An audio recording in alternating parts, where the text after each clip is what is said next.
Today I'm going to show you exactly how to find your WordPress website's files, and by the end of this tutorial you'll understand not only where to locate these files, but also which ones are most important and what they do behind the scenes.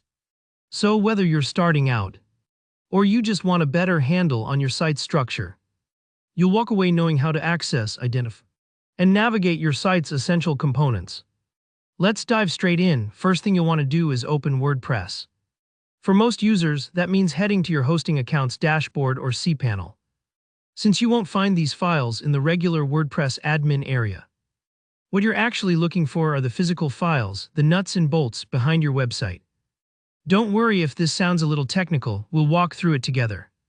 Once you're in your hosting account, look for something called File Manager. This tool is usually front and center in most hosts' dashboards, and it's the gateway to all your site's files. Simply click on File Manager. This part might take a few moments, depending on your host and connection, so just give it a second to load up. File Manager is a lot like Windows Explorer or Mac's Finder. It lets you browse, preview, and modify files that make your website tick. Now here's where things get interesting. When you open File Manager, you're greeted by a directory of folders and files. The most important place is called the root directory. This is essentially your WordPress website's home base on the server. Think of it like the main folder where every part of your site lives. Inside the root directory, the WordPress file structure follows a specific pattern. And knowing this pattern can save you loads of troubleshooting time down the road. Let's break down the main parts you'll see. First up is the /wp content/ folder. For regular users, this is usually the folder you'll interact with the most. Why? Because WP content holds all your themes, plugins, and uploads, the things that make your site unique. For example, if you want to manually install a new theme or back up your photos, this is the folder you'll use. You'll see subfolders here like themes, which powers your site's appearance, and /plugins/ which gives your site extra features plus uploads, which stores all your media files, pictures, documents, and more. Next is the /wp admin/ folder. This one contains the core files that power your WordPress dashboard. You probably won't ever need to modify anything here directly, but it's good to know where it lives.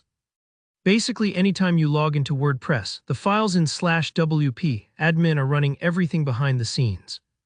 Moving on, you'll find the /wp includes/ folder. This directory holds the core WordPress library files, the essential gears and machinery that make WordPress work. Just like the engine in a car, you don't want to touch these unless you really know what you're doing. But knowing there can be helpful when troubleshooting. Within the root directory, you'll also spot a handful of important files. One is called wp-config.php. This is a critical file. It stores your database connection details, which is how WordPress talks to the database and displays posts, pages, and settings. If you ever need to change your database password or debug a connection issue, this is the go-to file. Finally, there's htaccess.